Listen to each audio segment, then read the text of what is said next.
विद्यार्थी मित्रांनो नमस्कार, सर्वांचं स्वागत. विद्यार्थी मित्रांनो, current affair monthly series October 2025 मध्ये सर्वांचं स्वागत आहे.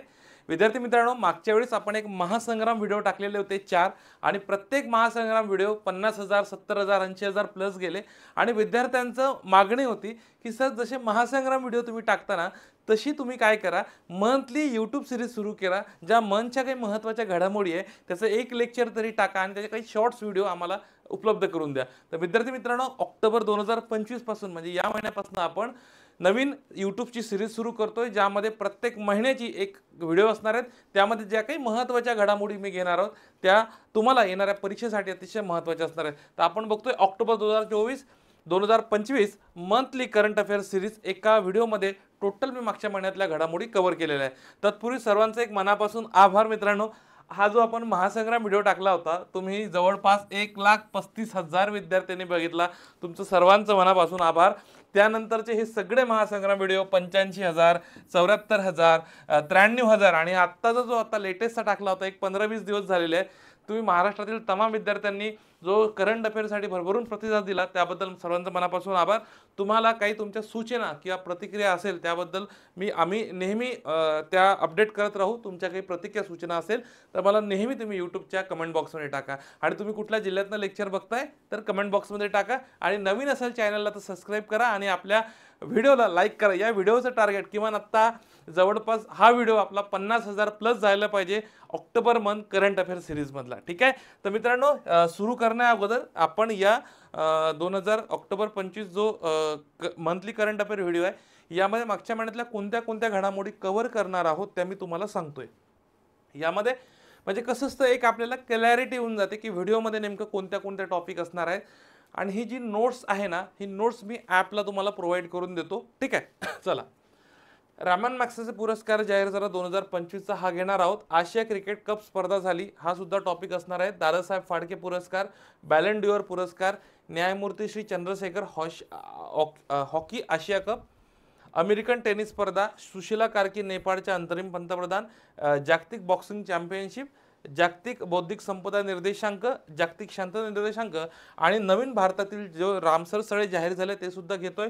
स्वच्छ वायू सर्वेक्षण 2025, भारतातली पहिली हायड्रोजन रेल्वे, अग्नि प्राईम आणि रेल्वे लॉन्च बेड हा एक महत्त्वाचा टॉपिक आहे. 99वे अखिल भारतीय मराठी साहित्य संमेलन, महाराष्ट्राचे 22वे राज्यपाल आचार्य देवव्रत, मुख्यमंत्री विद्यार्थी विज्ञान वारी योजना, महाराष्ट्र व थेट परकीय गुंतवणूक, सुरेखा यादव, त्यानंतर महाराष्ट्रातील पहिले ॲग्रो लॉजिस्टिक हब, 28वी गव्हर्नर परिषद, स्टॅच्यू ऑफ हिंदूभूषण आणि वन लाईनर घडामोडी आजच्या या ऑक्टोबर मंथच्या या यूट्यूब लेक्चर्समध्ये आपण बघणार आहोत. चला मग सुरू करूया.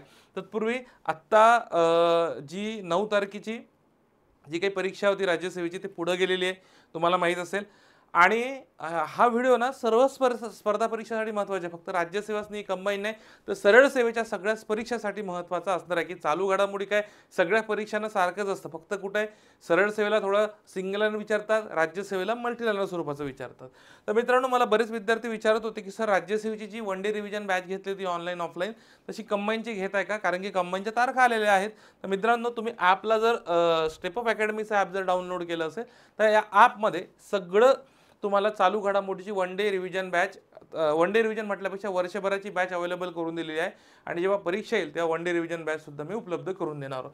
तसंच विद्यार्थी मित्रांनो, आपलं स्टेपअपचं मॅगझिन जे आहे, स्टेपअप वेद नावाचं मॅगझिन आहे, हे प्रकाशित झालेलं आहे ऑक्टोबर 2025 मधलं. तुम्हाला येणाऱ्या परीक्षेसाठी अतिशय महत्त्वाचं असणार आहेत. तुम्ही जे वेद जो वार्षिकांक काढला होता त्याला भरभरून प्रतिसाद दिला. आता वेद मासिक, स्टेप ऑफ वेद चालू घडामोडी मासिक सर्वत्र महाराष्ट्रामध्ये उपलब्ध झालेलं आहे आणि याची सॅम्पल कॉपी आमच्या टेलिग्राम चॅनलला टाकली आहे. तुम्ही एकदा चेक करा आणि अवश्य हे मासिक यूज करा, तुम्हाला नक्कीच फायदा होईल येणाऱ्या परीक्षांमध्ये. चला तर मग आजचं आपलं लेक्चर सुरू करूया. आपलं जे लेक्चर आहे, आजचा पहिला टॉपिक तुम्हाला दिसतोय हा रामन मॅक्सेसे पुरस्काराच्या संदर्भातला आहे 2025. आता लक्षात घ्या की नेमकं तुम्हाला आता इथं डाटा भरपूर आहेत. मी जिथे जिथे अंडरलाईन करतो तुम्हाला काय करायचं आहे, मी महाराष्ट्रात फार गाजलेली माझी पद्धत आहे नोट्स काढण्याची, त्याला म्हणतात गोला पद्धत. गोला पद्धत, गोला पद्धत म्हणजे काय आता मी तुम्हाला सांगतो. इथं गोला पद्धत कसा यूज केलं पाहिजे. मला माहिती आहे तुम्हाला वाचलेलं लक्षात आठवत नाही आणि करंट अफेअर हा मोठा चालू विषय आहे, म्हणजे तो दिवसेंदिवस चालू म्हणजे बदलत असतो चालू, म्हणून त्याला चालू घडामोडी म्हणतात. तर आता बघा रॅमन मॅग्सेसे पुरस्कार 2025, आता इथं तुम्ही थोडक्यात लिहा रॅमन मॅग्सेसे अवॉर्ड 2025, हे तुमची काय बनली पाहिजे ते आता हा अंडा म्हणा किंवा गोल म्हणा किंवा सर्कल म्हणा, याच्या सर्कलमध्ये तुम्हाला लिहायचं आहे. मग आता 2025चा रॅमन मॅग्सेसे पुरस्काराची घोषणा झाली. आपल्याला कीवर्ड बघा काय सापडला, कीवर्ड आशियाचा नोबेल. मग तुम्हाला इथं तुमची लाईन पाहिजे, हा रॅमन मॅग्सेसे पुरस्कार आशियाचा नोबेल म्हणून ओळखला जातो. आता मी इथं काय करतो, शॉर्ट मध्ये लिहितो, इथं जागा नाहीत माझ्याकडे, पण तुम्ही हे लेक्चर बघताना मस्त नोट्स काढायचे व्यवस्थित, एकदम भारीपैकी एकदम भारी नोट्स काढायच्या, गोल करायचं आणि जिथे जिथे मी सांगतो असं व्यवस्थित इकडे एक पॉईंट, इकडे एक पॉईंट, इकडे एक पॉईंट, इकडे एक पॉईंट, असे पॉईंट तुम्हाला सांगतो, हेच पॉईंट आहे ना तुम्हाला सर्वाधिक लक्षात राहतील, कारण की तुम्ही त्याच्यावर काम केलेलं आहे. आणि तुम्ही जर याच्यावर काम करणार नाही, नुसतं वाचत राहाल ना, तर तुम्हाला सांगतो याच्यात मार्कच येत नाही मित्रांनो, कारण की हे खूप तुम्हाला सांगतो फॅक्च्युअल आहे. तुम्हाला काय कंटेंट सापडला, मी काय करतो इथे, काय करतो डायरेक्ट गोल करतो. रॅमन मॅग्सेसे पुरस्कार बघत होतो आपण. आता हा म्हणते की आशियाचा नोबेल म्हणून ओळखला जातो, हा एक कंटेंट महत्वाचा आहे, आशियाचा नोबेल. आणि ज्यात भारतातील एज्युकेट्स गर्ल हा एक कीवर्ड तुम्हाला सांगतो, इथे सापडला. एज्युकेट गर्ल्स ही संस्था पहिली भारतीय संस्था अशी ठरली आहे की जिला रॅमन मॅग्सेसे पुरस्कार म्हटलंय, भारतातली संस्था बोललेलो आहे, आणि ही पहिली संस्था ठरली आहे की तिला रॅमन मॅग्सेसे पुरस्कार मिळाला. एज्युकेट गर्ल्स नावाची ही संस्था आहे, लक्षात असू द्या. मग या वर्षीचा रॅमन मॅग्सेसे पुरस्कार वितरण कधी आहे, 7 नोव्हेंबर 2025 ला. कुठे, मनीला, फिलिपिन्स. म्हणजे तुम्हाला इथे काय लिहायला लागेल, कुठे होणार आहेत वितरण, मनीला, फिलिपिन्स. आता मी तर शॉर्ट्समध्ये लिहितोय बरं, तुम्ही काय करायचं आहे, तुम्हाला पूर्ण याच्यात लिहायचे आहे, म्हणजे तुम्हाला लेक्चर्समध्ये एवढं होऊन जाईल की यार पूर्ण माझा करंट पण कव्हर होतोय आणि तुमच्या नोट्स सुद्धा निघताय. ठीक आहे, तुम्हाला वेगळ्या नोट्स काढायची गरज नाही. मग विजेते जर बघितलं, 2025 ची विजेते किती आहे बघा, 2 व्यक्ती आहे. मग इथं लिहायचं 2 व्यक्ती, 2 व्यक्ती आहे, एकच संघटना आहे, एक संघटना, या संघटनामध्ये 2 व्यक्ती आणि एक संघटना.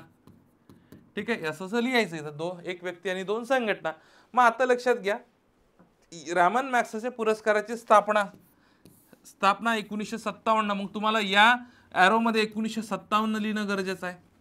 ठीक आहे, न्यूयॉर्कमधील रॉकफेलर ब्रदर्स फंड्सच्या ट्रस्टीने केली म्हणते याची स्थापना, ज्याने 1958 मध्ये पहिल्यांदा पुरस्कार दिला. म्हणजे स्थापना झाली 57 ला, पण पहिला पुरस्कार कधी आला, 1958 ला. म्हणजे बरेचदा अशा लाईन पेपरला विचारल्या जातात. हा पुरस्कार फिलिपिन्सचे माजी राष्ट्रपती रॅमन मॅग्सेसे यांच्या स्मृतीनिमित्त दिला जातो.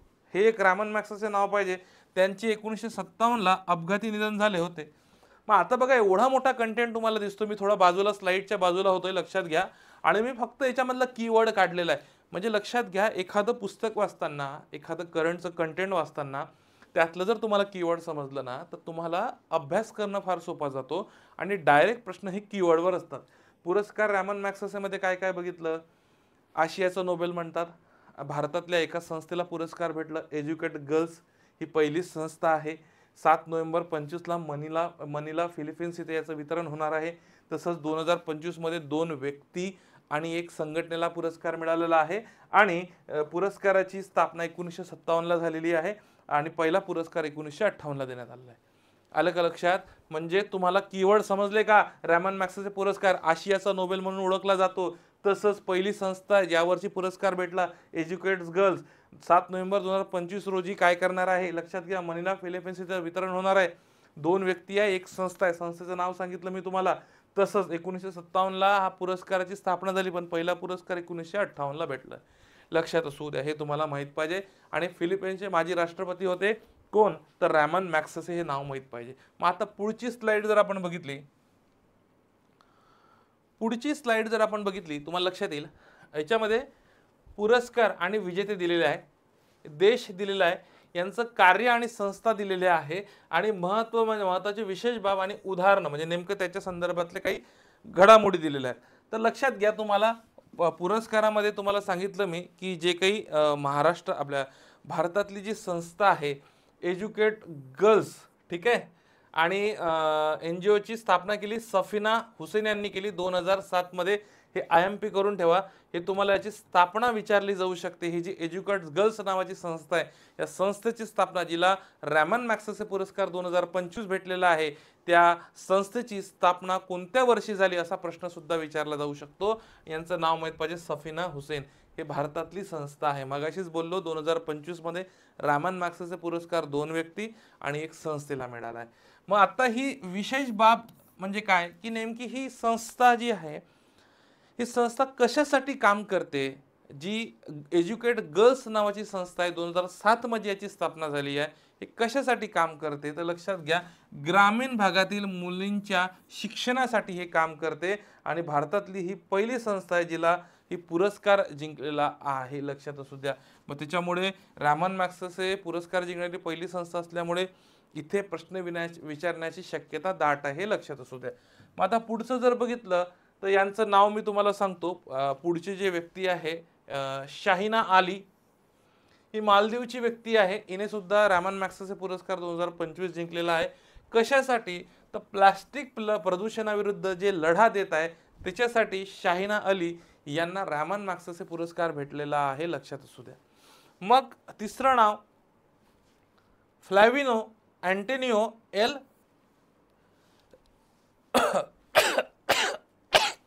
सॉरी, बरं लक्षात घ्या, आपल्याला काय बघायचं आहे, 2-3 दिवस झाले काय होत होतं, थोडं वातावरण बदलल्यामुळे सर्दी वगैरे झाली, ठीक आहे। आवाजही थोडासा असा भारी भारी किंवा वाटत असेल तर तेवढं सांभाळून घ्या, ठीक आहे। चला, मग आता बघा, हे फिलिपिन्सचे आहे, लक्षात असू द्या, आणि गरीब आणि बेघर लोकांसाठी सामाजिक न्यायाचे काम करते हे फ्लॅविनो अँटोनियो, हे लक्षात तुम्हाला असणं गरजेचं आहे। आता आपण रॅमन मॅग्सेसे बद्दल जर बघितलं तर काही भारतीय निवडक विजेते बघू रॅमन मॅग्सेसे पुरस्काराचे। याच्यामध्ये तुम्हाला लक्षात येईल 2023 मध्ये डॉक्टर रवी कन्ननला वैद्यकीय सेवेसाठी रॅमन मॅग्सेसे पुरस्कार जाहीर झाला होता। आपण काही निवडक बघतोय, भरपूर आहे पण निवडक बघतोय। 2019 चा रवीश कुमार यांना झाला जाहीर, 2018 चा भारत वाटवानी, 2016 चा बेडवना विल्सन झाला, त्यानंतर संजीव चतुर्वेदी 2015, अरविंद केजरीवाल 2006 आणि 1958 ला विनोबा भावे यांना पुरस्कार मिळाला होता। रॅमन मॅग्सेसे पुरस्काराचे पहिले भारतीय विजेते कोण होते लक्षात असू द्या, विनोबा भावे। तुम्हाला त्यांचं नाव लक्षात असणं गरजेचं आहे। त्यानंतर बघा, आता हा पुरस्कार ना बघा, लक्षात घ्या, इथं फार 1958 ला सुरुवात झाली तर 1958 ते 2008 हा टोटल 7 श्रेणीमध्ये दिला जात होता। ही श्रेणी तुम्हाला दिसत असेल, सरकारी सेवा, सार्वजनिक सेवा, समुदाय नेतृत्व, पत्रकारिता, साहित्य, शांतता आणि उद्योन्मुख नेतृत्व। पण 2009 नंतर काय केलं, फक्त एका श्रेणीसाठी दिलं जातं, तो म्हणजे उद्योन्मुख नेतृत्व, हे लक्षात असू द्या, फोर्ड फाउंडेशनच्या साहाय्याने, एवढं लक्षात पाहिजे। पहिले हे 7 वेगवेगळे प्रकार होते, पण आता हे जो प्रकार दिसतोय उद्योन्मुख नेतृत्व, यासाठीच हा पुरस्कार दिला जातो, लक्षात असणं गरजेचं आहे। मग आता पुढचा जर टॉपिक बघितला तुम्हाला लक्षात येईल, आशियाई क्रिकेट कप 2025 महत्त्वाचा आहे क्रीडा घडामोडीमध्ये, कारण काय याच्यावर बरेचदा प्रश्न विचारले जातात। आशियाई कप जो आहे, क्रिकेटचा कप आहे, त्यावर प्रश्न विचारलेले जातात। आता एक तारीख लक्षात घ्या, 28 सप्टेंबर 2025 ला या स्पर्धेचा अंतिम सामना खेळला गेला। या स्पर्धेचा अंतिम सामना खेळला गेला आणि भारताने पाकिस्तानला 5 गडी राखून त्याचा पराभव केला। म्हणजे भारत विजेता ठरलाय आणि उपविजेता कोण ठरलेला आहे तर पाकिस्तान। आणि लक्षात घ्या, भारत वर्सेस पाकिस्तानचा सामना इतिहास जर बघितला तर भारताने पाकिस्तानला 3दा पराभूत केलेले आहे। कितीदा पराभूत केलेले आहे? 3दा पराभूत केलेले आहे। मग याच्यात सहभागी जे संघ होते यांची संख्या जर बघितली त्याच्यामध्ये भारत, पाकिस्तान, श्रीलंका, बांगलादेश, अफगाणिस्तान, हाँगकाँग, UAE आणि ओमान, टोटल 8 संघ जे होते, लक्षात असू द्या, टोटल 8 संघ जे होते हे सहभागी झाले होते। आयोजक जर विचारलं तुम्हाला तर एशियन क्रिकेट काउन्सिल UAE, ठीक आहे, हे याचे आयोजक होते आणि याचं ठिकाण जे होते दुबई इंटरनॅशनल क्रिकेट स्टेडियम। मग तुम्हाला स्पॉन्सरशिप सुद्धा विचारले जाते की एशिया कप 2025 ची स्पॉन्सरशिप कोणाकडे होती, म्हणजे जे प्रायोजक कोण होते ते होते DP वर्ल्ड, ठीक आहे। हे दुबई आधारित बहुराष्ट्रीय लॉजिस्टिक कंपनी आहे DP वर्ल्ड। मागच्या वेळेस तुम्हाला प्रश्न विचारला गेला होता जेव्हा ज्या काही ऑलिम्पिक स्पर्धा झाल्या होत्या त्या ऑलिम्पिक स्पर्धेचे प्रायोजक कोण ते हे विचारलं गेलेलं होतं. त्यामुळे एखाद्या स्पर्धेचे प्रायोजक कोण आहे. मग आता बघा तुम्हाला इथं मी गोला पद्धत आपली विसरायला नको, गोला पद्धत करायचीच आहे. मग आता इथं तुम्ही गोला केला मग आशिया कप इथं येईल. मग काय येईल उत्तर? 28 सप्टेंबरला शेवटचा सामना. विजेता कोण? भारत. उपविजेता कोण? पाकिस्तान. त्यानंतर संघ किती होते? 8. प्रायोजक कोण होतं? DP world. अशा स्वरूपाचं तुम्हाला लिहायचंच आहे. फक्त माझ्या तोंडाकडे पाहून लेक्चर नाही बघायचं. मी का सांगतोय? नोट्स काढणं गरजेचंच आहे. तुम्ही कुठलीही स्पर्धा परीक्षेच्या जोपर्यंत तुम्ही वर्क करत नाही ना बेटा, कारण की आज काल काय खाल्लेलं आहे, परवा काय खाल्लेलं आहे हेच नाही आठवत. तर वर्षभराचा अभ्यास आपल्याला आठवावा लागतो, ते रिवाईज करावं लागते. त्याच्यामुळे तुम्ही जे ज्या हाताने वर्क करताना याला कनेक्टिव्हिटी असतात. हे तुम्ही जे लिहितात नाही तर छापत असतं, पण बरेचदा काय होतं, हे हाताने पण लिहितो आणि डोक्यात पण वेगळे विचार असतात, त्याच्यामुळे ते क्लिअर छापलं जात नाही. ठीक आहे, कारण की या हाताला सवय काय झालेली आहे, पुढच्याचं ऐकायचं, डोक्यात दुसरे विचार पण करायचे आणि लिहायचं पण. ठीक आहे, मग तुम्ही अशा वेळेस काय करा, डाव्या हाताने लिहा, कारण की याला तशी सवय नाही आहे. ठीक आहे, चला पुढचं जर बघितलं तर पहिला आशियाई क्रिकेट कप स्पर्धा 1984 मध्ये शारजहा येथे भरवला गेला होता आणि याचा विजेता संघ होता भारत. आणि भारताने आतापर्यंत 9 वेळा विजेतेपद जिंकलेलं आहे आशिया कप स्पर्धेचं. एक आहे 1984, 1988, 99, 95, 2010, 2016, 2018, 2023, 2025 आणि श्रीलंकेने 6 वेळा विजेतेपद पटकावलं आहे आशियाई क्रिकेट कप स्पर्धेचे. मग आत्ता पुढचं जो अंतिम सामन्याचा निकाल बघूयात. याच्यामध्ये पाकिस्तान 146 वर बाद झाला आणि भारताने 150 रन काढून 5 विकेट गमावल्या आणि 5 गडी राखून विजेतापद पटकावला. आणि शेवटच्या सामन्याचा मॅन ऑफ द मॅच जे आहे, ज्यांनी तिलक लावलं, तिलक तू तिलक है मेरे माथे का, जो तिलक लावला आणि हा कप जिंकला, त्याचं नाव आहे तिलक वर्मा. यांनी 69 धावा केल्या असं लक्षात घ्या, 69.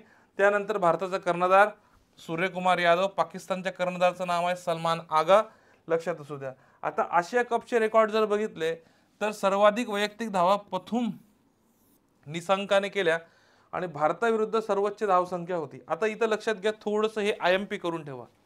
ही जी सिरीजची आकडेवारी आहेत ना, इथं थोडंसं IMP करून ठेवा, कारण की बरेचदा याच्यात प्रश्न विचारलेले दिसतात तुम्हाला. सर्वाधिक धावा जर बघितल्या अभिषेक शर्माने केलेल्या आहेत, लक्षात घ्या.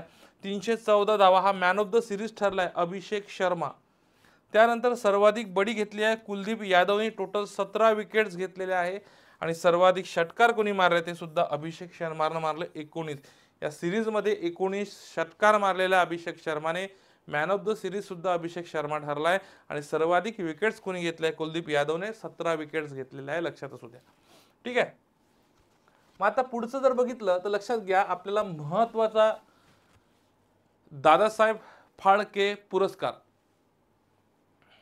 ठीक आहे, याला चित्रपटसृष्टीतील सर्वोच्च पुरस्कार मानला जातो, दादासाहेब फाळके पुरस्कार. आणि 55वा दादासाहेब पुरस्कार नुकताच जाहीर करण्यात आला. कोणाला मिळाला आहे ही सर्व डिटेल बाबू आपण बघणार आहोत. मल्याळम अभिनेते मोहनलाल यांना 2023चा, आता हा तुम्ही 2025चा समजू नका, आता मिळाला म्हणजे हा जुना तरी जुना असू शकतो, हा 55वा पुरस्कार 2023 सालचा आहे, दादासाहेब फाळके पुरस्कार, लक्षात असू द्या. 2023चा 55व्या क्रमांकाचा पुरस्कार. आता लक्षात घ्या, राष्ट्रपती द्रौपदी मुर्मू यांनी मोहनलाल यांना सुवर्णकमळ आणि 15 लाख बक्षीस प्रदान केले दादासाहेब फाळके पुरस्काराचे. याच्या पहिले 10 लाख रुपये होते, हे लक्षात असू द्या. 16 शाहरुख खान जवान या चित्रपटासाठी सर्वोत्कृष्ट अभिनेता, राणी मुखर्जी, मिसेस चॅटर्जी आणि विक्रांत मेस्सी 12वी फेल, हे तुम्हाला माहीत असेल, तुम्ही बघितलं असेल. तर सर्वोत्कृष्ट अभिनेत्यामध्ये 12 फेल आणि जवानसाठी शाहरुख खानला मिळाला आहे. तसंच आता हा 55वा आहे. 54वा पुरस्कार 2022चा मिथुन चक्रवर्ती यांना मिळाला होता, मिथुन चक्रवर्ती. आणि 53चा पुरस्कार 2021चा वहिदा रहमान यांना मिळाला होता. मग इथं गोला करताना आता लक्षात घ्या, इथं तर खूप मोठा कंटेंट आहे. 2023चा 55वा क्रमांक दादासाहेब फाळके पुरस्कार कोणाला मिळाला? पुरस्काराची सुरुवात हे सगळं डिटेल गोल्यामध्ये तुम्हाला भरायचं आहे. आता मी पुन्हा पुन्हा इथं गोला करणार नाही. तुम्ही जसं जसं मी सांगतो तसं तसं तुम्हाला नोट्स काढायचे आहे. मी प्रत्येक कंटेंटला काय करतो, फक्त जे महत्त्वाचं आहे, जे कीवर्ड आहे, ते रेड पेनने अंडरलाईन करतो. तुम्ही तसं तसं तुमच्या याच्यामध्ये काय करायचं तुम्हाला लिहून घ्यायचं आहे. हा पुरस्कार भारतातील चित्रपट क्षेत्रातील सर्वोच्च पुरस्कार, मी मगाशीच सांगितलं, भारतातील चित्रपट क्षेत्रातील सर्वोच्च पुरस्कार दादासाहेब फाळके यांच्या स्मृतीला समर्पित आहे. 1913 मध्ये त्यांनी राजा हरिश्चंद्र या पहिल्या पूर्णलंब चित्रपटाची निर्मिती केली होती, लक्षात असू द्या. ठीक आहे, चला नेक्स्ट बघूया. म्हणजे मोहनलाल आहे, हे मोहनलाल जे विजेते ठरले यांच्याबद्दल बघितलं तर यांचं थोडंसं आपण त्यांचं काय बघूयात, त्यांचा जीवन परिचय बघूयात. यांचं पूर्ण नाव आहे मोहनलाल विश्वनाथन नायर. यांचा जन्म 21 मे 1960 झाला होता. त्यांची ओळख जर सुपरस्टार लल्लटन द कम्प्लीट ॲक्टर. करिअरची सुरुवात त्यांनी थिरुनोत्तम या चित्रपटापासून केलेली आहे आणि 400 पेक्षा जास्त चित्रपट त्यांनी केलेले आहे. काही महत्त्वाचे मल्याळम चित्रपट आहे जे अभिनेते, त्यांचे काही मल्याळम चित्रपट जर बघितले, किरिये सदनम, दृश्यम, डॉक्टर राजा कुमारन. आता एक लक्षात घ्या, त्यांना काही चित्रपट जर राष्ट्रीय पुरस्कार 1991 भरतमसाठी सर्वोत्कृष्ट अभिनेता म्हणून मिळाला होता राष्ट्रीय पुरस्कार, आणि इतर सन्मान 2001ला पद्मश्री पुरस्कार, तसंच 2019ला पद्मभूषण पुरस्कार त्यांना मिळालेले आहे, हे लक्षात असू द्या. ठीक आहे, हे त्यांच्यासाठी बद्दलचं महत्त्वाचं कंटेंट आहे. मग आता दादासाहेब फाळके पुरस्कार विजेता बघितले, महाराष्ट्रातील व्यक्ती बघूयात आपण. ठीक आहे, महाराष्ट्रातले कुठले विजेते आहे तर दुर्गा खोटे, व्ही शांताराम, लता मंगेशकर, भालजी पेंढारकर आणि आशा भोसले यांना आतापर्यंत दादासाहेब फाळके पुरस्कार मिळालेले आहे. लक्षात घ्या, यांचं क्षेत्र कोणतं आहे, यांचं योगदान कोणतं आहे, कशासाठी मिळालेलं आहे, हे सगळ्या गोष्टी लक्षात असणं गरजेचं आहे. आणि हे वर्ष पण इथं दिलेली आहेत. आता ही PDF मी तुम्हाला बॅचमध्ये ॲपमध्ये टाकलेली आहे, त्याच्यामुळे तुम्ही तिथून डाउनलोड करून व्यवस्थित नीट बघू शकता. ठीक आहे, चला पुढचा जो क्रीडा घडामोडी संदर्भातला टॉपिक दिसतोय तुम्हाला, बॅलन डी'ओर पुरस्कार 2025. बॅलन डी'ओर पुरस्कार 2025 जर बघितलं, याचं समारंभ आणि ठिकाण जर बघितलं, पॅरिस फ्रान्स येथे 22 सप्टेंबर 2025 रोजी पुरस्कार समारंभ झाला, याचा लक्षात असू द्या. आणि हा 1956 पासून सुरू झालेला जगातील सर्वात प्रतिष्ठेचा फुटबॉल सन्मान मानला जातो. का मानला जातो? फुटबॉल सन्मान मानला जातो.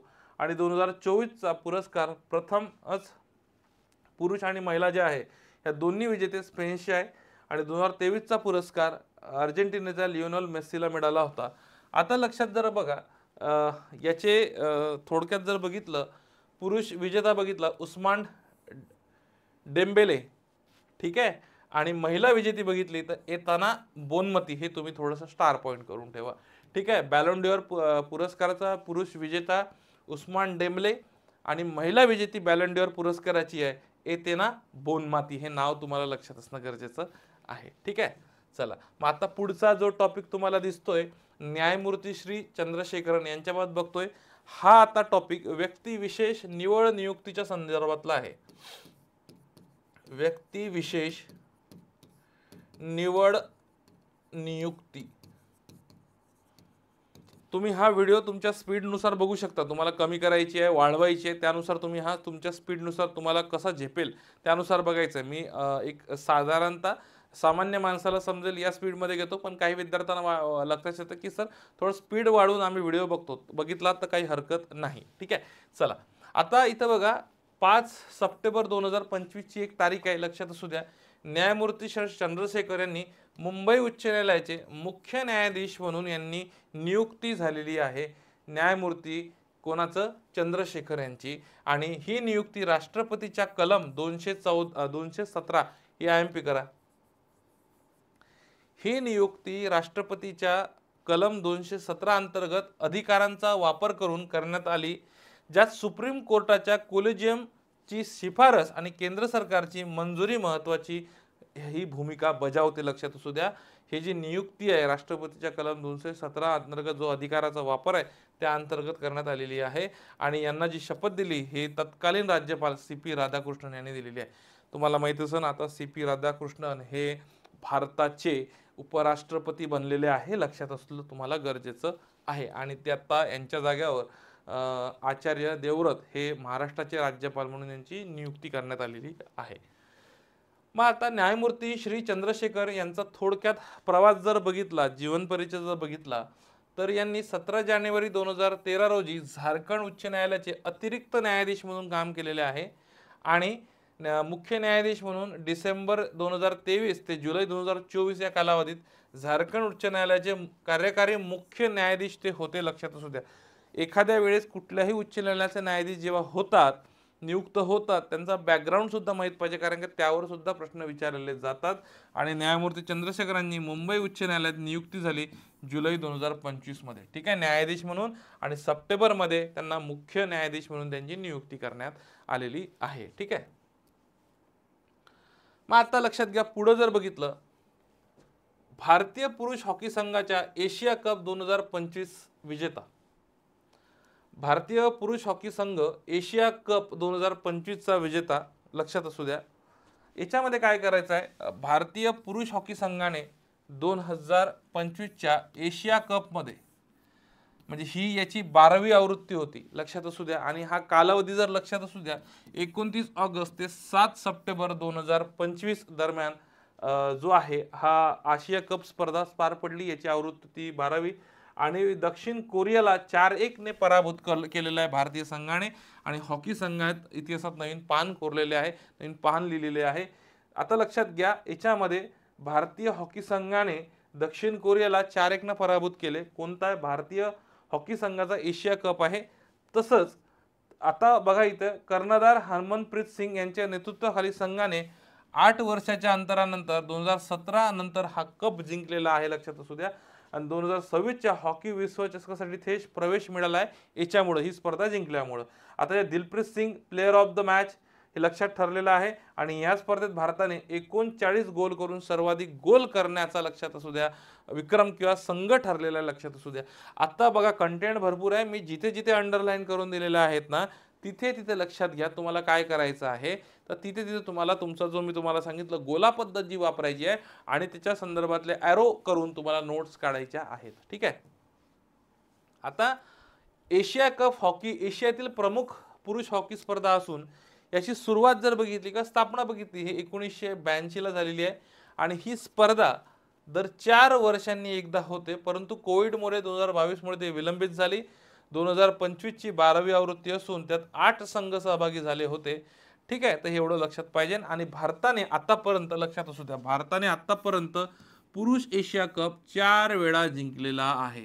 किती वेळा जिंकलेला आहे? 4 वेळा जिंकलेला आहे. ठीक आहे, हा जो कप आहे हा 4 वेळा जिंकलेला आहे. लक्षात असू द्या, ते महत्वाचं आहे. पुढचा टॉपिक बघतोय आपण, US ओपन टेनिस स्पर्धा 2025. ज्या वर्षातनं 4 टेनिसच्या महत्वाच्या स्पर्धा होतात त्यापैकी एक आहे. आता US ओपन आहे, ऑस्ट्रेलियन ओपन आहे, विम्बल्डन ओपन आहे, फ्रेंच ओपन आहे. त्यापैकी एक स्पर्धा आहे. याचं विजेते, पुरुष उपविजेते, महिला विजेते, उपविजेते सगळं आपण गोष्टी बघणार आहोत.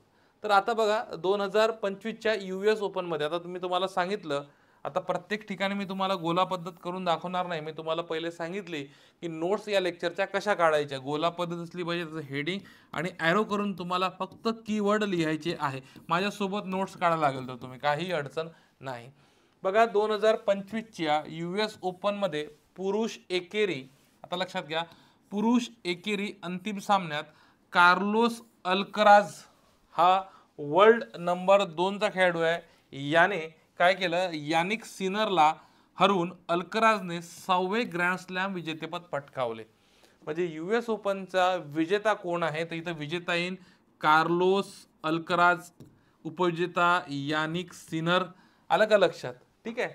आणि याचे 6वे ग्रँड स्लॅम विजेतेपद होते. लक्षात घ्या. आणि हा जो, लक्षात घ्या, याच्यामध्ये महिला एकेरीमध्ये अरिना सबलेंका हे नाव लक्षात पाहिजे. अरिना सबलेंकाने वर्ल्ड नंबर 1 ने अमांडा, आता हिचं नाव बघा, अमांडा अनिसिमोवाला, आता नाव लय डेंजर आहे बरं, लक्षात असू द्या, वर्ल्ड नंबर 8 पराभूत करून सलग दुसरे विजेतेपद पटकावले. म्हणजे इथे विजेते ठरली आहे महिलामध्ये अरिना सबलेंका, अमांडा अनिसिमोवाला, म्हणजे नाव लय डेंजरच बरं, लक्षात असू द्या. यांनी, आता हे झालं पुरुष एकेरी विजेता, उपविजेता, महिला एकेरी विजेती आणि उपविजेती लक्षात असू द्या US ओपन टेनिस मधलं. मग आता लक्षात घ्या US ओपन या स्पर्धेची सुरुवात 1881 मध्ये झाली आणि हे जुन्या स्पर्धेपैकी एक आहे. सर्वात जुनी स्पर्धा जर बघितली तर विम्बल्डन आहे लक्षात असू द्या. मग आता लक्षात असू द्या याच्यामध्ये 2025 चे ग्रँड स्लॅम विजेतेपद पुरुष आणि महिला आपण दोन्ही बघू. त्याच्यामध्ये ऑस्ट्रेलियन ओपन आहे, फ्रेंच ओपन आहे, विम्बल्डन ओपन आहे आणि US ओपन आहे. 2025 मध्ये ज्या काही 4 स्पर्धा झाल्या टेनिसच्या त्याच्या सगळेचे विजेते उपविजेते सगळे बघणार आहोत. बघा पहिले आपण पुरुष बघूया नंतर महिला बघूया. ऑस्ट्रेलियन ओपन 2025 चे पुरुष विजेतामध्ये जॅनिक सिनर विजेता ठरलाय. उपविजेता अलेक्झांडर झेव्हर ठरलेला आहे, अलेक्झांडर झेरेव. त्यानंतर फ्रेंच मध्ये कार्लोस अल्कराज ठरलाय लक्षात असू द्या आणि उपविजेता यानिक सिनर ठरलेला आहे. विम्बल्डन पुरुष मध्ये जॅनिक सिनर जो ठरलाय विजेता ठरलाय, उपविजेता ठरलाय कार्लोस अल्कराज आणि US ओपन मध्ये कार्लोस अल्कराज विजेता ठरलाय तर उपविजेता यानिक सिनर ठरलेला आहे. मग आता याच्याच मध्ये आता ऑस्ट्रेलियन ओपन मध्ये महिलांमध्ये कोण विजेता आहे तर हे मॅडिसन की आणि आर्यना सबलेंका जी ठरलेली आहे उपविजेती ठरलेली आहे. त्यानंतर फ्रेंच ओपन मध्ये ठरलाय महिलामध्ये विजेती कोको कॉफ आणि सबलेंका उपविजेती ठरलेली आहे. विम्बल्डन मध्ये लक्षात असू द्या इगा स्विएटेक विजेती ठरली आहे आणि अमांडा अनिस्मिमोवा नाव डेंजर आहे लक्षात असू द्या, ठीक आहे. आणि US ओपन मध्ये ठरलेले आहे आर्यना सबलेंका आणि अमांडा अनिस्मिमोवा लक्षात असू द्या तुम्हाला. यांचं नाव महिला विजेते, पुरुष विजेते, एकेरी विजेते, एकेरीमध्ये उपविजेती महिला हे सगळं लक्षात पाहिजे. आणि यावर 100% प्रश्न असतो. हा जो चार्ट आहे याचा स्क्रीनशॉट काढून टाका. 100% यावर येणाऱ्या परीक्षेमध्ये तुम्हाला प्रश्न दिसेल किंवा ही जी PDF आहे मी तुम्हाला ॲपला सुद्धा अवेलेबल करून दिलेली आहे. पुढचा जो टॉपिक तुम्हाला दिसतोय सुशीला कार्की, नेपाळच्या अंतरिम पंतप्रधान. नेपाळच्या अंतरिम पंतप्रधान. नुकताच तुम्हाला नेपाळचं ज्वलंत उदाहरण माहीत असेल. नेपाळमध्ये जी जनरेशन झेड जनरेशन आहे यांनी तिथल्या तरुणांनी भ्रष्टाचार विरोधी तिचा जो काही जे काही तुम्हाला घटना तुम्ही पेपरमध्ये बघितल्याच असेल, जाळपोळ केले, बऱ्याच गोष्टी झाल्या तिथे.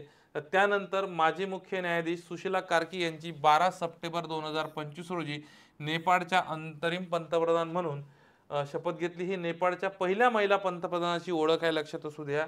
आता काय झालं, ही निवड जनरेशन झेड तरुणांच्या भ्रष्टाचार विरोधी आंदोलनानंतर घडली. तुम्हाला माहिती आहे तिथं भ्रष्टाचार विरोधी आंदोलन झालं होतं, फार जाळपोळ केलेली आहे. तिथले जे काही सरकार असतं KP शर्मा ओली जे आहे KP शर्मा ओली यांनी राजीनामा दिलेला आहे. त्यानंतर ही जी महिला आहे या महिलेचं नाव जर बघितलं तर सुशीला कार्की या नेपाळच्या पहिल्या महिला पंतप्रधान म्हणून ओळख आहे त्यांची लक्षात असू द्या. तर आता याच्यामध्ये डिटेल काही फार जास्त चर्चा करण्याचं काम नाही, फक्त हे महिलेचं नाव लक्षात असू द्या प्राईम मिनिस्टर. आता यांच्याबद्दलची डिटेल माहिती जर बघितली जे सुशीला कार्कीबद्दल जर आपण माहिती बघितली तर एक लक्षात घ्या 2010 मध्ये नेपाळ सर्वोच्च न्यायालयात न्यायमूर्ती त्या होत्या एक लक्षात असू द्या आणि नेपाळच्या पहिल्या महिला मुख्य न्यायाधीश त्या होत्या. म्हणजे त्यांच्याबद्दल जर प्रश्न आला तर त्यांच्याबद्दल या दोन गोष्टी किमान तुम्हाला स्टार पॉईंट करून ठेवा माहित पाहिजे, ठीक आहे. चला पुढे चला. त्यानंतर पुढचं जर बघितलं जागतिक बॉक्सिंग चॅम्पियनशिप 2025 आपण बघतोय. आता लक्षात घ्या जागतिक बरेचदा असेही क्रीडा घडामोडीवर आपल्याला प्रश्न विचारलेले जातात. जागतिक बॉक्सिंग चॅम्पियनशिप स्पर्धेत कझाकिस्तान आणि उझबेकिस्तानचे वर्चस्व गाजवले या स्पर्धेमध्ये आणि त्यांनी 13 सुवर्ण पदके मिळवली आणि सर्व पुरुष विभागातील 10 सुवर्ण पदके जिंकली. आता याच्यात भारताची जर कामगिरी बघितली तर भारताने महिला विभागातच यश मिळवले, पुरुष विभागात त्यांना यश मिळवता आले नाही आणि ज्यात 20 सदस्यांच्या भारतीय संघाने 4 पदके जिंकली आहे लक्षात असू द्या. ही स्पर्धा आता कालावधी जर बघितला तर 4 ते 14 सप्टेंबर 2025 दरम्यान जागतिक बॉक्सिंग चॅम्पियनशिप पार पडली इंग्लंडमध्ये लक्षात असू द्या. मग आता इकडे लक्षात घ्या तुम्हाला लक्षात येईल जागतिक बॉक्सिंग चॅम्पियनशिप 2025 ही आंतरराष्ट्रीय बॉक्सिंग संघटना वर्ल्ड बॉक्सिंगची पहिलीच प्रमुख स्पर्धा आहे, लक्षात असू द्या. यामध्ये महिला आणि पुरुष दोन्ही विभागांनी एकत्रितपणे आयोजित करण्यात आलेली होती. आता इथं जर विचारलं तर तुम्हाला यापेक्षा तुम्हाला महत्त्वाचं चॅप्टर ठरेल हे, जे काही भारताची जी कामगिरी आहे जागतिक बॉक्सिंग चॅम्पियनशिपमध्ये, मीनाक्षी हुडा हिने महिला 48 किलो वजनी गटामध्ये, महिला 48 किलो वजनी गटामध्ये सुवर्ण पदक पटकावलेलं आहे. यस. त्यानंतर जेस्मिन लांबोरिया 57 किलो वजन गट सुवर्ण पदक पटकावलेलं आहे. न्यूपूर शिवरॉन हिने 80 किलो वजन गटामध्ये रौप्य पदक, आणि पूजा राणी हिने कांस्य पदक पटकावलेलं आहे. हे तुम्हाला माहित असणं यामध्ये गरजेचं आहे. ठीक आहे. मग आता पुढचं जर पाहिलं तर तुम्हाला एक निर्देशांक दिसत असेल. निर्देशांक किंवा अहवाला संदर्भातला टॉपिक आहे. जागतिक नवोन्मेष निर्देशांक, याला आपण काय म्हणतो, इनोव्हेशन म्हणतो इंग्लिशमध्ये, इनोव्हेशन. ठीक आहे. वर्ल्ड इनोव्हेशन इंडेक्स किंवा ग्लोबल इनोव्हेशन इंडेक्स तुम्हाला दिसत असेल 2025 चा ग्लोबल इनोव्हेशन इंडेक्स. आता हा प्रसिद्ध कधी झाला तर 17 सप्टेंबर 2025 रोजी प्रसिद्ध झालेल्या भारतातील जागतिक बौद्धिक संपदा संघटनेने हा निर्देशांक जाहीर केलेला आहे. आणि याच्यामध्ये भारताचा जर क्रमांक बघितला तर 139 देशांमध्ये 38वं स्थान आहे, लक्षात असू द्या. कशामध्ये? ग्लोबल इनोव्हेशन इंडेक्स मध्ये. मग आता लक्षात घ्या 24 चा विचार केला तर 38वं स्थान होतं. 2020 मध्ये भारत 48व्या स्थानी होता. मग आता त्याच्यापेक्षा लक्षणीय सुधार आहे, लक्षात असू द्या. 2025 च्या मध्ये स्वित्झर्लंड म्हणजे इनोव्हेशन इंडेक्स मध्ये 15व्या वर्षी सलग पहिल्या स्थानावर आहे स्वित्झर्लंड. म्हणजे ही तर तुम्हाला प्रश्न विचारला जाऊ शकतो, इथं क्वेश्चन मार्क करा की हा जो ग्लोबल इनोव्हेशन इंडेक्स आहे याच्यामध्ये स्वित्झर्लंड सलग 15 वर्षांपासून पहिल्या क्रमांकावर आहे. ठीक आहे. मग आता पुढचं जर बघितलं तर इथं तुम्हाला लक्षात येईल, आपण पहिले 5 देश बघू ग्लोबल इनोव्हेशन इंडेक्स मध्ये. तुम्हाला एक पहिला देश दिसत असेल स्वित्झर्लंड, दुसरं स्वीडन, तिसरा अमेरिका, चौथं दक्षिण कोरिया, पाचवा सिंगापूर. हे पहिले 5 क्रमांकाचे देश आहे. भारताचा क्रमांक जर बघितला याच्यामध्ये किती आहे तर 38 आहे, लक्षात असणं तुम्हाला गरजेचं आहे. पुढचा एक पुन्हा अहवाल निर्देशांकावरचा प्रश्न जर बघितला तर तुम्हाला लक्षात येईल जागतिक शांतता निर्देशांक 2025. जागतिक शांतता निर्देशांक 2025 आता लक्षात घ्या 3 सप्टेंबर 2025 रोजी प्रसिद्ध झालेल्या जागतिक शांतता निर्देशांकामध्ये भारताचा क्रमांक 115 आहे. मी जे जे स्टार पॉइंट करून देतो याला गोल्यामध्ये चालवायचा आहे. आता बघा हा ग्लोबल पीस इंडेक्स आहे. ठीक आहे. भारताचा क्रमांक 115 आहे. जाहीर कधी झाला? 3 सप्टेंबर 2025 ला. ठीक आहे. मग आता तर आइसलँड नावाचा हा जो देश दिसतो तुम्हाला, आइसलँड हा सर्वात शांत देश म्हणून आणि 2008 पासून अव्वल स्थानावर आहे. अव्वल 2008 पासून. म्हणजे तुमचा इथंही प्रश्न बनला, स्टार पॉइंट करून ठेवा.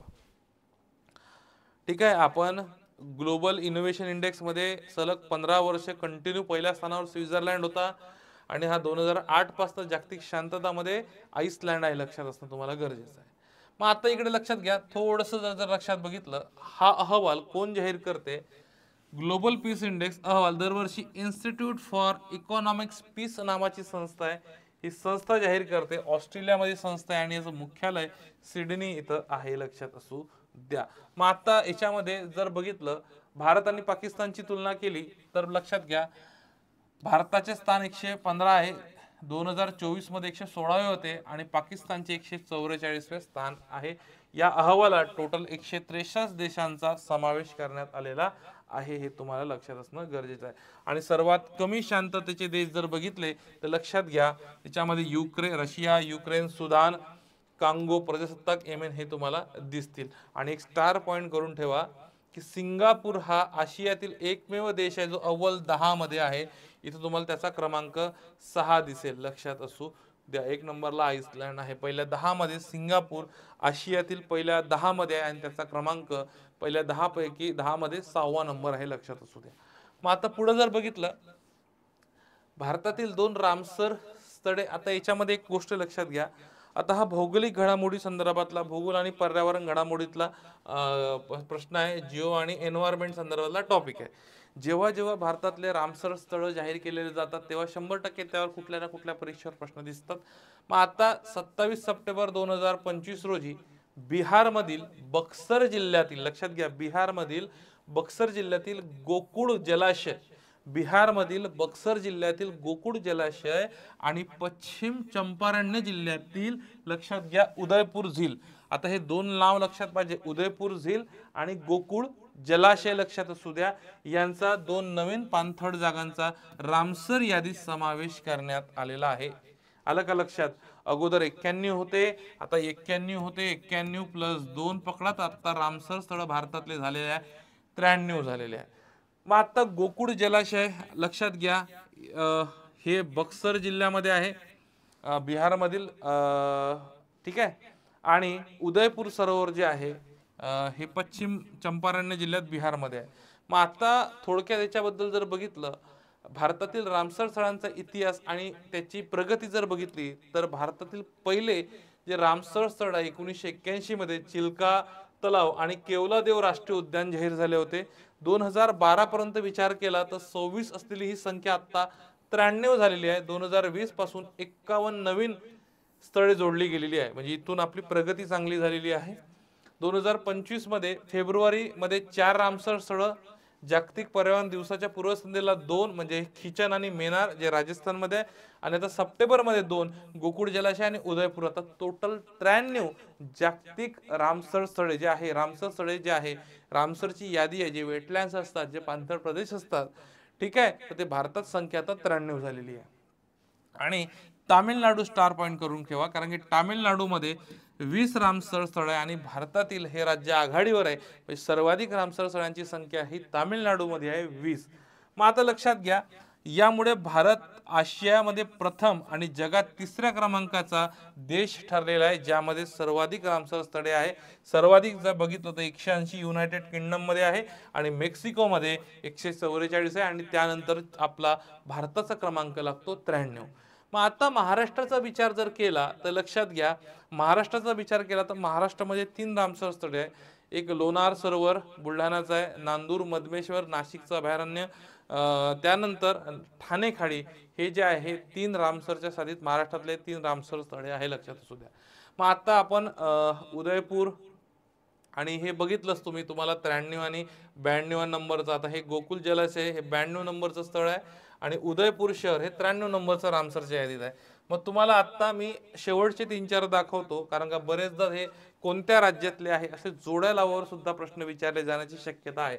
तर हे खिचन जे आहे हे राजस्थान मधलं आहे, मेनार उदयपूर हे राजस्थान मधलं आहे, नंतर सक्कर कोट्टई हे तामिळनाडू मधलं आहे, थेरथंगाल तामिळनाडू मधलं आहे, आणि हे खिचियो पालरी आता हे सिक्कीम मधलं पहिलं आहे, त्याच्यामुळे इथं स्टार पॉइंट करून ठेवा, स्टार पॉइंट करून ठेवा. हे IMP इथं क्वेश्चन विचारला जाऊ शकतो. तसंच उधवा हे राजस्थान, सॉरी हे झारखंड मधले पहिलेला रामसर स्थळ आहे, इथं स्टार पॉइंट करून ठेवा. इथं तुम्हाला प्रश्न विचारण्याची शक्यता दाट आहे. मग आता जर बघितलं, महाराष्ट्रातील रामसर स्थळ मी तुम्हाला सांगितलंच होतं, ठाणे खाडी, नांदूर मानमेश्वर आणि लोणार सरोवर हे 3 आहे, लक्षात असू द्या. आता पुढचं जर बघितलं, एक थोडं पाणी पिऊन घेतो, ठीक आहे. पुढचं जर बघितलं तर आपल्याला असं लक्षात येईल,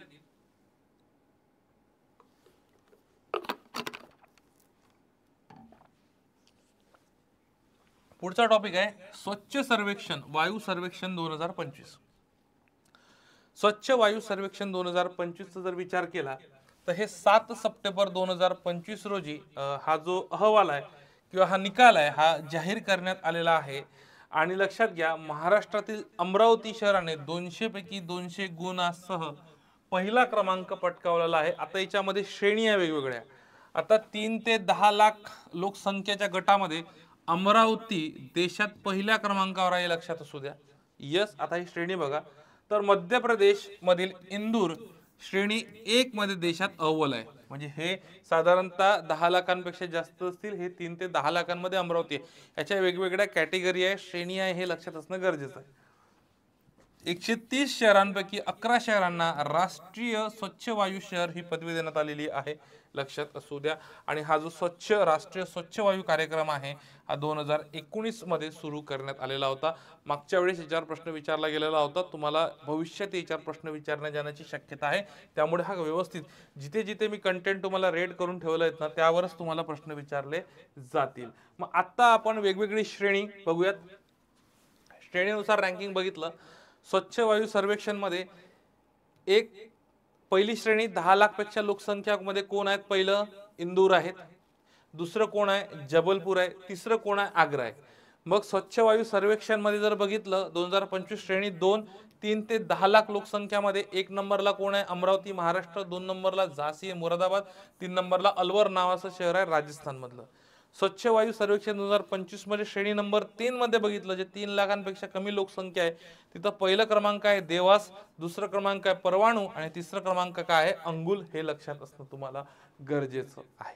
ठीक आहे, तर यावर 100% तुम्हाला प्रश्न विचारले जातील. त्यानंतर भारताची पहिली हायड्रोजन रेल्वे लक्षात असू द्या. पहिली हायड्रोजन रेल्वे हे तुम्हाला इथे वन लाइनर स्वरूपात सुद्धा प्रश्न विचारले जातील.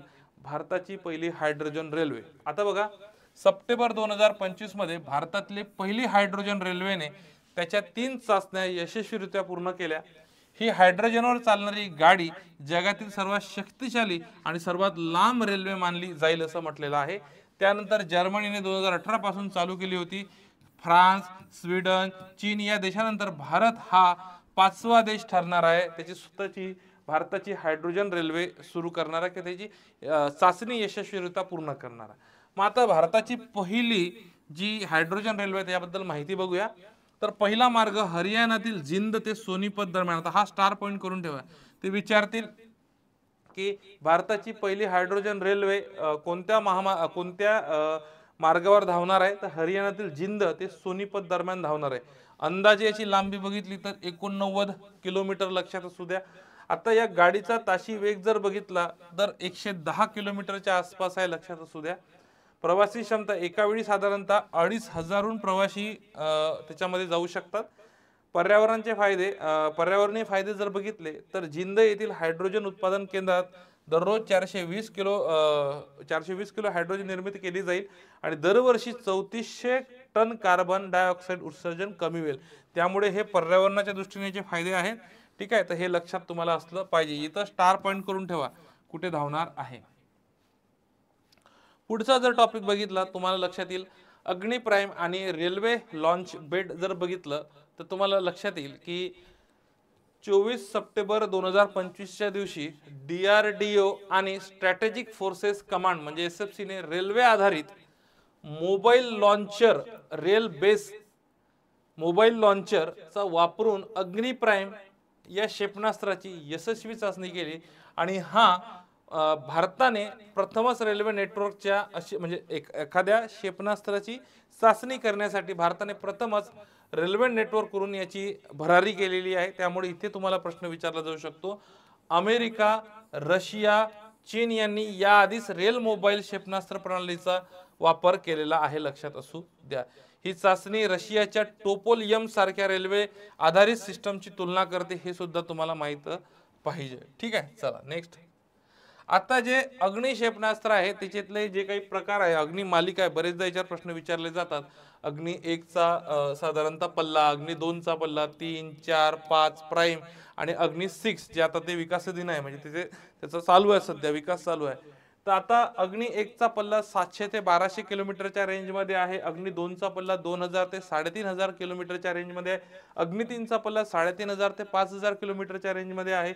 अग्नि 4 चा 4000 किलोमीटर आहे. अग्नि 5 5000 ते 8000 आणि अग्नि प्राइम 1000 ते 2000 किलोमीटरचा याचा मारक पल्ला आहे किंवा क्षमता त्याची रेंज आहे. यावर बरेचदा प्रश्न विचारले जातात तर हे IMP करून ठेवा. सरळ सेवेला खूपदा प्रश्न असतात. ठीक आहे, चला आता भारताचे काही महत्त्वाचे क्षेपणास्त्र आहे. आता जमिनीवरून हवेत मारा करणारे कोणते कोणते क्षेपणास्त्र आहे? त्रिशूल क्षेपणास्त्र आहे, आकाश क्षेपणास्त्र आहे आणि बराक 8 क्षेपणास्त्र आहे. म्हणजे तुम्हाला सरळ प्रश्न येईल की त्रिशूल हे क्षेपणास्त्र कशा प्रकारचे आहे? ते जमिनीवरून हवेत मारा करते की जमिनीवर मारा करते? अशा स्वरूपाचे प्रश्न तुम्हाला विचारले जातील. मग जमिनीवर मारा करणारे क्षेपणास्त्र पृथ्वी 1, 2 धनुष आहे, त्यानंतर प्रहार आहे. रणगाडा विरोधी क्षेपणास्त्र बघितले तर अमोघ आहे, नाग आहे आणि हेलिना आहे. आणि क्रूज क्षेपणास्त्र बघितले तर ब्रह्मोस आहे लक्षात असू द्या. सुपरसॉनिक ब्रह्मोस 2 निर्भय आहे लक्षात असू द्या. यावर तुम्हाला प्रश्न विचारले जाऊ शकतात. तर मित्रांनो हा व्यवस्थित पॉइंट तुम्हाला करणं गरजेचं आहे. चला त्यानंतर पुढचा पॉइंट बघा महत्त्वाचा आहे 99वे अखिल भारतीय मराठी साहित्य संमेलन. साहित्य संमेलनावर सुद्धा बरेचदा म्हटल्यापेक्षा खूप वेळा प्रश्न विचारले जातात. 99वे संमेलन सातारा शहरात 1 जानेवारी ते 4 जानेवारी 2026 या कालावधीत छत्रपती साहू स्टेडियमवर होणार आहे. सप्टेंबर 2025 मध्ये संमेलनाच्या अध्यक्षाचं नाव ज्येष्ठ साहित्यिक विश्वास पाटील. म्हणजे कुठे होणार आहे? सातारा शहरात होणार आहे. अध्यक्ष कोण असणार आहे? साहित्यिक विश्वास पाटील असणार आहे. स्वागताध्यक्ष कोण असणार आहे? शिवेंद्रसिंग राजे भोसले. लक्षात असू द्या, हे सार्वजनिक बांधकाम मंत्री आहे, लक्षात असू द्या. संमेलनाची सुरुवात आपण 1878 मध्ये झाली होती आणि त्याचे पहिले जे अध्यक्ष होते हे न्यायमूर्ती महादेव गोविंद रानडे होते. हे स्टार पॉइंट करून ठेवा. मग आता बघा, आतापर्यंत काही जुने आपण काय करूया, याचे अध्यक्ष बघूयात. आता हे इथं 99 झालेलं, म्हणजे काय झालं होतं, हे 25चं आहे, हे 26चं असणार आहे, हे 24 आणि हे 23. ठीक आहे. 96व्या जे संमेलन आहे अखिल भारतीय, याचे स्थळ होते वर्धा, अध्यक्ष होते नरेंद्र चपळगावकर. 97वे अखिल भारतीय संमेलन मराठी संमेलन कुठे पार पडलं? अमळनेर जळगावला, आणि याचे अध्यक्ष होते डॉक्टर रवींद्र शोभणे. 98वे दिल्लीला पार पडलं, तारा भवाळकर याची महिला अध्यक्ष होती. आणि 99वे आता साताराला होणाऱ्या 2026 मध्ये याचे अध्यक्ष असणार आहेत विश्वास पाटील. अखिल भारतीय मराठी साहित्य संमेलनाचे बरेचदा आपल्याला जोड्या लावामध्ये सुद्धा प्रश्न विचारले गेलेले आहेत. एमपीएससीने मागचे जर पेपर बघितले, जोडा लावामध्ये सुद्धा प्रश्न विचारले की असा सिंगल लाईन सुद्धा प्रश्न येतो. ठीक आहे, चला. मग आता या संमेलनापूर्वी म्हणजे स्वातंत्र्यानंतर केवळ 5च महिला या संमेलनाच्या अध्यक्ष राहिलेल्या आहेत. 1961 चे अध्यक्ष आहे कुसुमावती देशपांडे राहिलेले आहेत. त्यानंतर 1975चं दुर्गा भागवत, शांता शेळके राहिल्यात. 1996 आळंदी. त्यानंतर 2001 विजया राज्याध्यक्ष, अरुणा ढेरे 2019 आणि ताराबाई भवाळकर 2025च्या दिल्ली येथे झालेल्या अखिल भारतीय जे काही संमेलन आहेत या संमेलनाच्या अध्यक्ष राहिलेल्या आहेत. आतापर्यंत 5 महिला. तुम्हाला असंही विचारलं जाईल खालीलपैकी कोणत्या महिला अखिल भारतीय साहित्य संमेलनाच्या अध्यक्ष राहिलेल्या आहेत, यावर प्रश्न विचारले जाऊ शकतात. चला नेक्स्ट जर बघितलं तुम्हाला पुढचा टॉपिक दिसत असेल, आचार्य देवव्रत महाराष्ट्राचे 22वे राज्यपाल यांच्याबद्दल. तर सप्टेंबर 2025 म्हणजे 15 सप्टेंबर 2025 ला आचार्य देवव्रत यांनी महाराष्ट्राचे 22वे राज्यपाल म्हणून शपथ घेतली. त्यांचा फोटो तुम्हाला दिसत असेल. 22वे राज्यपाल. गुजरातचे राज्यपाल असलेल्या आचार्य देवव्रत यांनी महाराष्ट्र राज्यपालाची अतिरिक्त जबाबदारी सोपवण्यात आलेली आहे. मुंबई उच्च न्यायालयाचे मुख्य न्यायमूर्ती चंद्रशेखर यांनी राजभवनात संस्कृतमध्ये शपथ दिली. महाराष्ट्राचे राज्यपाल CP राधाकृष्णन हे आता भारताचे उपराष्ट्रपती बनलेले आहे. कमेंट मध्ये टाका की कितव्या क्रमांकाचे बनलेले आहे. ठीक आहे, चला नेक्स्ट. आचार्य देवव्रत परिचय. आचार्य देवव्रत जर बघितलं तर यांचा हरियाणातील कुरुक्षेत्र येथे गुरुकुलचे माजी प्राचार्य आहेत, लक्षात असू द्या. त्यांनी हिंदी इतिहासात पदवी घेतली आहे. पदव्युत्तर BEd योग विज्ञानात डिप्लोमा घेतलाय. नॅचरोपॅथी सुद्धा त्यांनी केलेली आहे. हिमाचल प्रदेशचे राज्यपाल राहिले 2015 ते 19 दरम्यान. त्यानंतर गुजरातचे राज्यपाल 2019 पासून आहे आणि महाराष्ट्राचा अतिरिक्त त्यांना प्रभार दिलेला आहे, लक्षात असू द्या. ठीक आहे, चला पुढचं तुम्हाला दिसत असेल मुख्यमंत्री विद्यार्थी विज्ञान वारी योजना. हा एक स्टार पॉइंट करून ठेवा. शालेय शिक्षण राज्यमंत्री पंकज भुयार यांनी मुख्यमंत्री विद्यार्थी विज्ञान वारी योजना सुरू कीची घोषणा केली. याचा पहिला दौरा 2026 मध्ये असणार आहे. बक्षिसामध्ये वाढ आता केलेली आहे. या योजनेची रचना निवड कसे होणार आहेत विद्यार्थी बघा. मुख्यमंत्री विद्यार्थी विज्ञान वारी योजना जर बघितली तर तहसील स्तरावर टॉप 21 प्रकल्पाचे विद्यार्थी संबंधित विभागाचे विज्ञान केंद्राला भेट देण्यात जाणार आहे. जिल्हा स्तरावरचे 51 विद्यार्थी त्यांना बेंगळुरू येथील इस्रोची मुख्यालयाची भेट देणार आहेत आणि राज्य स्तरावरचे 51 विद्यार्थी त्यांना नासा केंद्र येथे भेट दिली जाईल. ठीक आहे, अशा स्वरूपाची ही योजना आहे. आता बघा महाराष्ट्र आणि थेट परदेशी गुंतवणूक. आता ऑक्टोबर 2025 पर्यंतच्या माहितीनुसार 2024-25 मध्ये USD 81.0 अब्ज डॉलर म्हणजे इतक्या कोटी म्हणजे 4,21,929 कोटी इतकी FDI प्राप्त झालेली आहे म्हणते. आता जर FDI प्राप्त मध्ये जर बघितलं टोटल तर महाराष्ट्र नंबर 1 ला आहे, 1,64,875 हे कोटीमध्ये आहे. कर्नाटक 2 नंबरला एफडीआय मध्ये प्राप्त, 3 नंबरला महाराष्ट्र आहे, 4 नंबरला गुजरात आहे आणि 5 नंबरला तामिळनाडू आहे. बरेचदा आपल्याला एफडीआय संदर्भात फॉरेन डायरेक्ट इन्व्हेस्टमेंट संदर्भात प्रश्न विचारलेले जातात. तर 1 नंबरला इन्व्हेस्टमेंट जी आहे महाराष्ट्रामध्ये आहे, 2 नंबरला कर्नाटक आहे, गुजरात 4 नंबरला आहे, लक्षात असू द्या. त्यानंतर तुम्हाला जी व्यक्ती दिसते त्यांचं नाव दिसतंय सुरेखा यादव, आशियातील पहिल्या महिला लोको पायलट. आता यांचं टॉपिक का घेतोय, कारण की यांची नुकतीच काय झाला 36 वर्षाचा यांचा सेवा झालेली आहे आणि सेवेचा यांनी 60व्या वर्षी निवृत्ती झाली यांची. ठीक आहे, तर त्यांचा समारोप सोहळा घेतलाय. तर यांच्याबद्दल महत्वाचं काय, कारण की या आशियातील पहिल्या महिला लोको पायलट होत्या. त्यांची शैक्षणिक पात्रता इलेक्ट्रिक इंजिनिअरिंग मध्ये डिप्लोमा केला होता. आत्ता लक्षात घ्या, सेंट्रल रेल्वेने त्यांना ट्रेल ब्लेझर म्हणून सलाम केला, एक लक्षात असू द्या. आत्ता यांच्याबद्दल एक थोडक्याची माहिती, यांची करिअरची सुरुवात पाहिली. सेंट्रल रेल्वेत असिस्टंट ड्रायव्हर म्हणून सुरुवात केली 1989 ला. 1990 आशियातील पहिल्या महिला ट्रेन ड्रायव्हर, लक्षात असू द्या.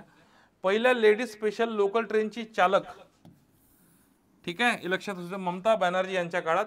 आणि 2011 डेक्कन क्वीन एक्सप्रेस चालवणारी पहिली महिला होती, जी मुंबई पुणे महामार्गावर भोर घाटातून धावते, लक्षात असू द्या. मग त्यांना काही पुरस्कार मिळाले आहेत का, तर त्यांना जिजाऊ पुरस्कार भेटला 1998, 2001 चा लायसन्स कडून women's achievers award, Sahyadri Hirkani award, 2005 चा प्रेरणा अवॉर्ड आणि इतर काही त्यांना पुरस्कार मिळालेले, हे महत्वाचं आहे. ठीक आहे, सुरेखा यादव यांच्याबाबत बघतो. आता आपण काही वन लाइनर स्वरूपाचे टॉपिक बघणार आहोत, ज्यावर तुम्हाला बरेचदा वन लाइनर स्वरूपाचे प्रश्न विचारले जातात, त्याला आपण परीक्षेला जाता जाता असं म्हणतो. छत्रपती संभाजीनगर म्हणजे पूर्वीचे औरंगाबाद येथे महाराष्ट्रातील पहिले ॲग्रो लॉजिस्टिक हब सुरू होणार आहेत.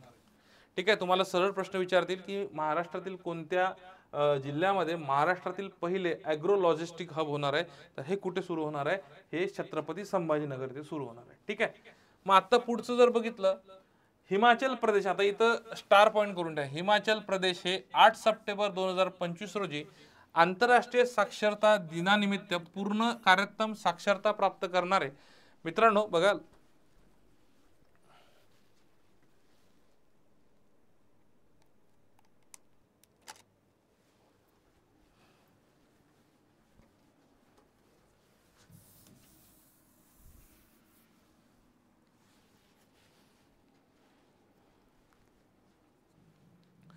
त्यानंतर बघा, हिमाचल प्रदेश 8 सप्टेंबर 2025 रोजी आंतरराष्ट्रीय साक्षरता दिनानिमित्त साक्षरता प्राप्त करणारे, पूर्ण कार्यात्मक साक्षरता पूर्ण करणारे भारतातले 4थे राज्य बनलेले आहे. त्रिपुरा, मिझोराम, गोवा आणि लडाख नंतर हे 5वं. तसं जर पकडलं 5वं, पण राज्य म्हटलं तर त्रिपुरा, मिझोराम आणि गोवा. राज्य म्हटलं तर हिमाचल प्रदेशचा 4था नंबर येईल, एकूण म्हटलं तर 5वं येईल, कारण की त्याच्या पहिले लडाख होतं आणि लडाख हे केंद्रशासित प्रदेश आहे. ठीक आहे, चला हे लक्षात असलं गरजेचं आहे. आणि एक स्टार पॉइंट करून ठेवा, 97% दरासह लडाख हा पूर्ण साक्षर असलेला पहिला केंद्रशासित प्रदेश बनलेला आहे, लक्षात असू द्या. पहिला केंद्रशासित प्रदेश बनलेला आहे लडाख, लक्षात असू द्या. ठीक आहे, आता सर्वोच्च न्यायालयाच्या निर्देशानंतर भटक्या कुत्रांच्या व्यवस्थापनासाठी मार्गदर्शक तत्वे जारी करणारे भारतातले पहिले राज्य राजस्थान ठरलेलं आहे. भारतातली कुठलीही घटना असो, पहिली असो, महाराष्ट्रातली पहिली असो, जगातली पहिली असो, त्यावर प्रश्न विचारला जातो. तर भारतातले पहिले राजस्थान राज्य बनलेले आहे की ज्यांनी सर्वोच्च न्यायालयाच्या निर्देशनानंतर भटक्या कुत्रांच्या व्यवस्थापनासाठी मार्गदर्शक तत्वे जारी केलेले आहे. ठीक आहे, बिहार सरकारने मुख्यमंत्री महिला रोजगार योजना सुरू केली. आता ही योजनेचा मुख्य उद्देश जर बघितला तर राज्यातील प्रत्येक कुटुंबातील एका महिलेला रोजगार सुरू करण्यास प्रोत्साहित करणे. या योजनेअंतर्गत पात्रता असलेल्या महिलेला वय 18 ते 60 आहे, लक्षात असू द्या. बरेचदा इतर राज्यांच्या योजनेवर सुद्धा प्रश्न असतात, त्यामुळे हा टॉपिक महत्वाचा आहे. हरियाणा सरकारने 2025 मध्ये दीनदयाळ लाडो लक्ष्मी महिला योजनेची सुरुवात केली आणि या योजनेचे पात्र महिलांना दरमहा 2100 रुपयांची आर्थिक मदत केली जाणार आहे.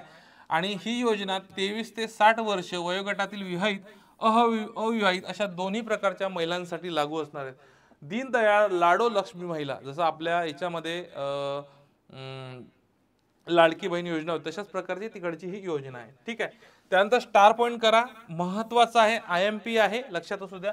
28वी ई गव्हर्नर राष्ट्रीय परिषद 2025 ही 22 ते 23 सप्टेंबर या कालावधीमध्ये, लक्षात घ्या, आंध्र प्रदेशातील विशाखापट्टणम येथे पार पडली. बरेचदा ज्या काही ई गव्हर्नरच्या परिषदा होतात त्यावर प्रश्न विचारतात. 2025 ची 28वी राष्ट्रीय ई गव्हर्नर परिषद जी आहे ही आंध्र प्रदेशमधील विशाखापट्टणम येथे पार पडली आणि या परिषदेची थीम बघितली, विकसित Bharat, civil services and digital transformation अशी होती. बरेचदा एखाद्या परिषदेची थीम सुद्धा तुम्हाला विचारली जाते, हे सुद्धा तेवढंच गरजेचं आहे, लक्षात असू द्या.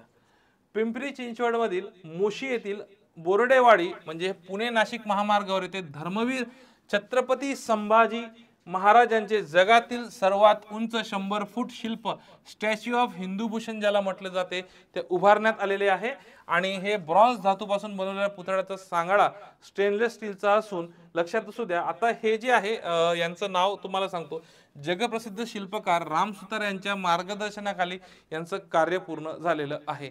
स्टॅच्यू ऑफ हिंदूभूषण 100 फूट उंच शिल्प आहे, मोशी येथील, पिंपरी चिंचवड मोशी येथील पुणे नाशिक महामार्गावर आहे. छत्रपती धर्मवीर छत्रपती संभाजी महाराज यांचं शिल्प, ठीक आहे, यांचा पुतळा उभारला गेलेला आहे. त्यानंतर एक पुन्हा महत्वाचं वन लाइनर, भुवनेश्वर हे एकात्मिक उष्णता आणि शीतीकरण कृती योजना म्हणजे integrated heat and cooling action plan सुरू करणारे भारतातले पहिले शहर ठरलेले आहे. तुम्हाला इथे प्रश्न विचारला जाऊ शकतो. त्यानंतर तलावांचे शहर म्हणून ओळखल्या जाणाऱ्या उदयपूरला प्रतिष्ठित रामसर वेटलँड सिटी म्हणून मान्यता देण्यात आलेली आहे, ठीक आहे. अशा स्वरूपाचं एक वन लाइनर होतं. आणि त्यानंतर बघा मित्रांनो, 19 सप्टेंबर 2025 रोजी अर्शदीप सिंग T20 आंतरराष्ट्रीय सामन्यात 100 विकेट्स घेणारा पहिला भारतीय गोलंदाज ठरलेला आहे. यांनी विक्रम केलेला आहे. 100 विकेट घेणारा टेस्ट मधला विनू मंकड हा पहिला खेळाडू होता. ODI मध्ये 100 विकेट घेणारा पहिला खेळाडू भारतीय कोण होता? कपिल देव होता. आणि आता जर बघितलं T20 मध्ये अर्शदीप सिंग आहे 100 विकेट घेणारा, लक्षात असू द्या, ठीक आहे. त्यानंतर लक्षात असू द्या, आता हे तर आपण बघितलेलंच आहे. हा एक पॉइंट बघा, स्टार कर्जा 20 सप्टेंबर 2025 चा नवी दिल्लीतील अरुण जेटली स्टेडियमवर ऑस्ट्रेलिया विरुद्ध खेळताना स्मृती मानधनाने वन डे मध्ये भारतासाठी सर्वात वेगवान शतक ठोकले.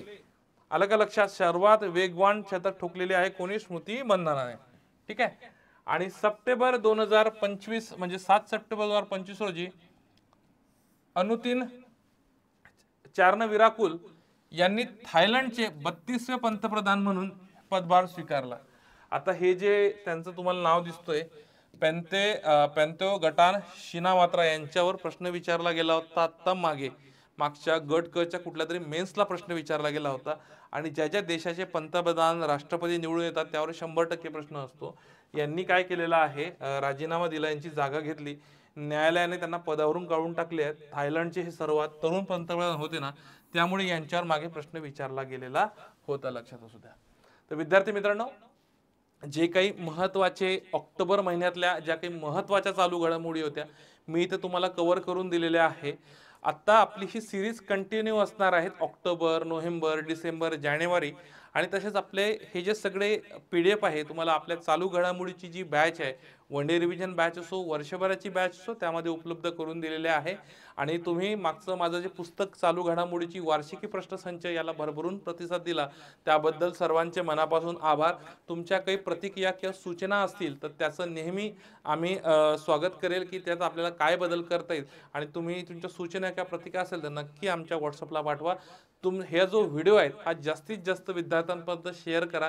या व्हिडिओचा मागचा जो व्हिडिओ महासंग्रामचा 1,35,000 विद्यार्थ्यांनी बघितलेला आहे. हा व्हिडिओ किमान 50,000 पेक्षा जास्त विद्यार्थ्यांनी बघावा आणि त्यांना नक्कीच या व्हिडिओचा लाभ होईल. तोपर्यंत विद्यार्थी मित्रांनो, तुम्हाला जर काही चालू घडामोडीबद्दल अडचणी असतील किंवा तुम्हाला माझ्याशी संपर्क करायचा असेल तर मी माझा एक नंबर देतो बघा, लक्षात घ्या, 7769812 2010. माझं नाव श्रीकांत तायडे.